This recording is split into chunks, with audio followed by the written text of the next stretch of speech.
Welcome in Naveen Kulkarni, who's joining us this morning, Head of Research at Reliance Securities. Naveen, good to have you with us. And I know everyone's talking about, the cabinet and so on. I'll come to that later. I want to actually kickstart by asking whether or not you're excited about potential in the broader markets now. Are you looking wider? Are you finding more opportunities given the turn in sentiment?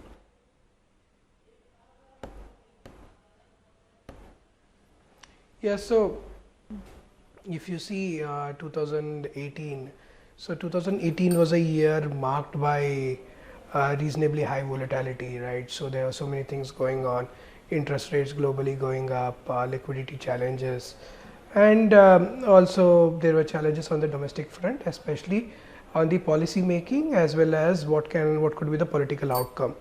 So what's happened right now is on the domestic side, the policy uncertainty is now pretty much out of the way.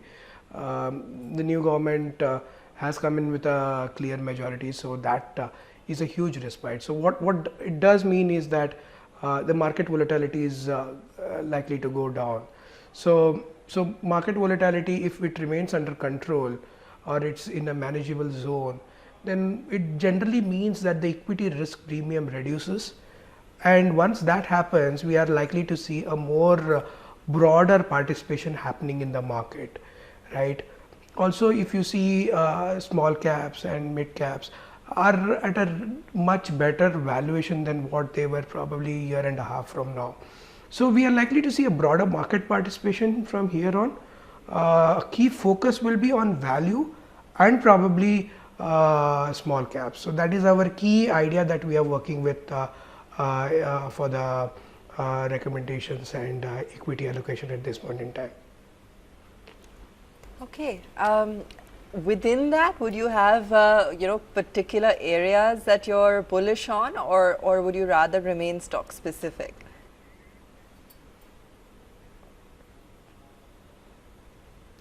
Yeah, so two clear areas stand out for us. So one is clearly banking will continue to be a key focus area because we are expecting further rate cuts. Apart from that, what's happened is that last 3 to 4 quarters, we've seen that the overall stress in the system has been reducing, right? The guidance also has improved for the banks, like State Bank of India indicating a 1% ROE in FY20 itself, right? So that's a big positive takeaway. So banking as a sector continues to be our favored area. Apart from that, what's also important right now is infrastructure and related spaces, right? So if you see NDA governments, whether it's from 1999 to 2004 or from 2014 to 2019, have been focused on capacity creation. So infrastructure will continue to be a fairly important aspect of capital expenditure for the government, right? So government related capex and plays associated with that will continue to do well. Again, related to infrastructure is something like cement, right? So cement has been benefiting from improving volumes because of the infrastructure creation. So these two sectors also will be are something that one should start allocating more resources, right? So that is what we are looking at. So banking, infrastructure and related play will be cement. So these are the key areas for equity allocation for us from, let's say, next 6 to 12 months kind of a perspective. All right, so that covers a whole lot of ground. Let me probe you a little bit more on the financials, because you've got to pick both on the public and the private side. They're looking good. These are, whether when you're talking about an SBI or an ICICI, even an HDFC, they're all the clear favorites right now. Would you go beyond that, or would you stick to these frontline names? Just wondering if the entire basket is something that you'd be looking at, or you're just going to be sticking to some of the safer bets.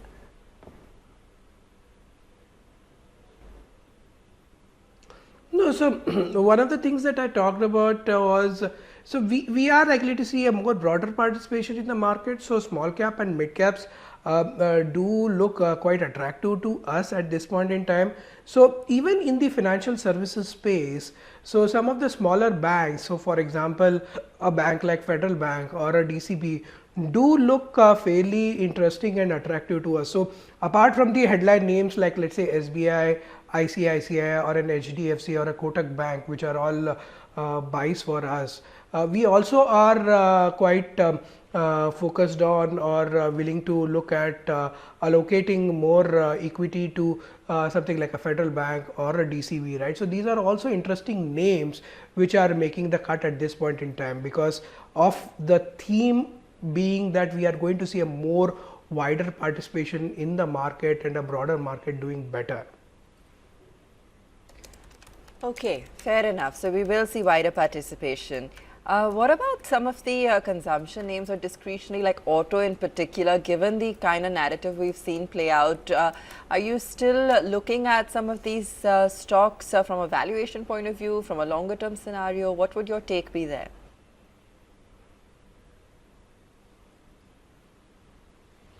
Yeah, so from our perspective, see, we are underweight on the auto sector, so there is not much of a change in terms of stance on the sector. But I see that there is some bit of value which has started to emerge in the sector.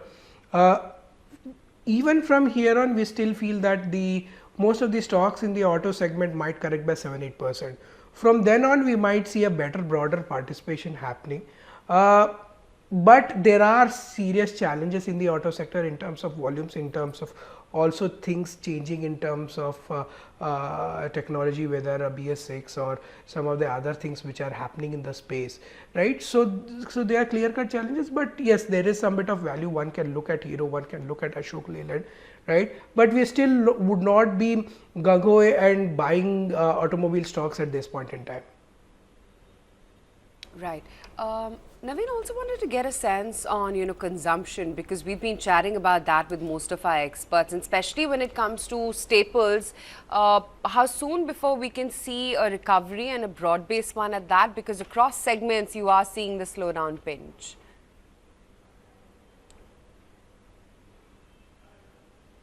Yeah. So if you look at staples is a very, very typical space.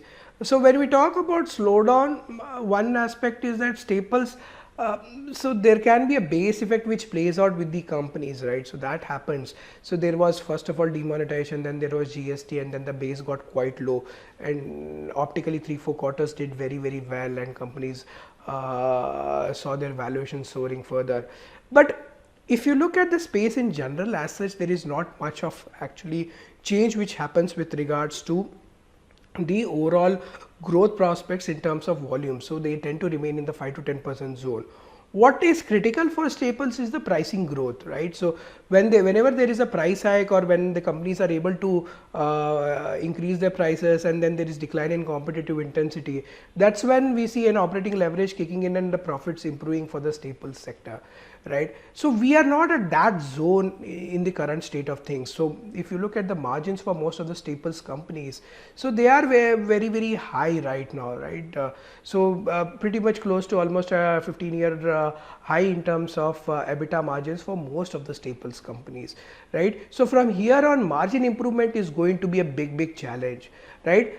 In consumption space, typically if I were to talk about staples, I would be very stock specific, right. So if I were to look at something like a Hindustan Unilever, where there is a lever of inorganic acquisition of GSK coming into its fold, and Horlicks delivering, and then there are then there are benefits with regards to synergies and things like that. So Hindustan Unilever can continue to do well.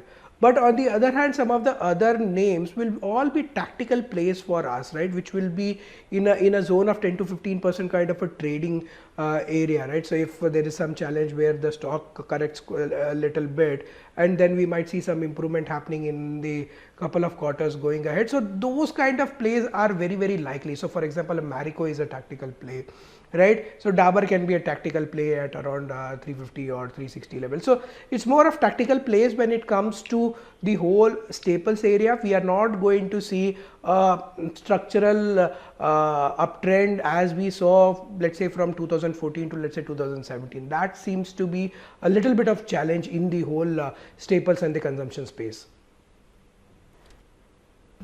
Okay, sure.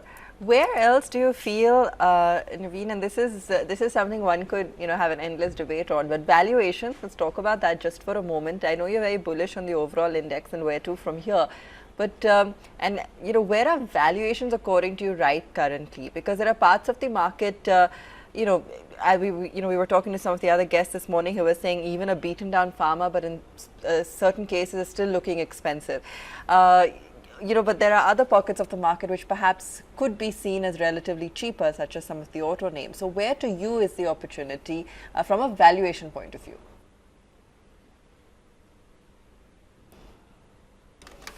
See, from a valuation point of view, there are opportunities in, as I said, infra space, because stocks are trading in the range of around 12 to 15 times earnings.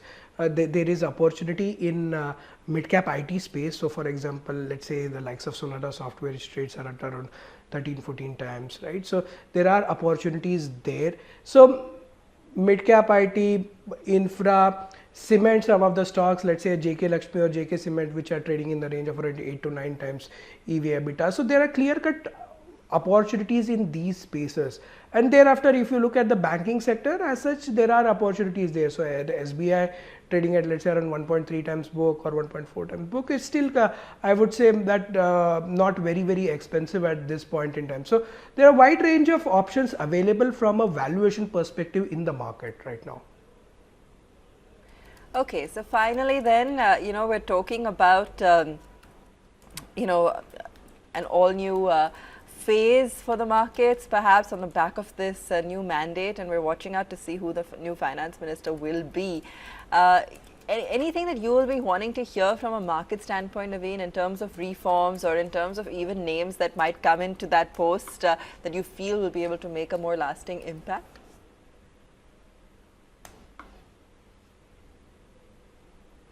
Yeah, from a market sentiment perspective, clearly who's going to be the next finance minister might have an impact.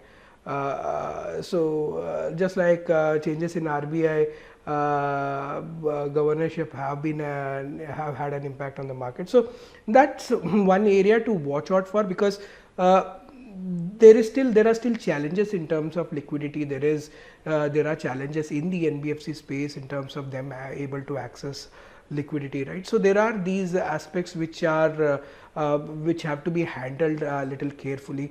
ILFS crisis, we are still struggling with that, so it's not completely gone off, right? So finance ministry is going to be a very critical aspect. Who's going to handle that portfolio, and what fresh set of ideas will come through? So that's going to be a critical area.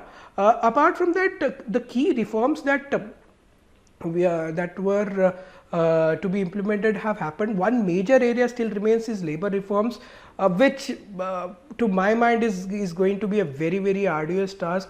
We'll have to wait and watch whether anything happens on that front, but I believe that's going to be a very big challenge to address, because that's one very important area to watch out for. But I'm not very hopeful whether there will be something significant happening on that front. Okay, Naveen, great to have you on the show. Thanks much for taking the time out and chatting with us today.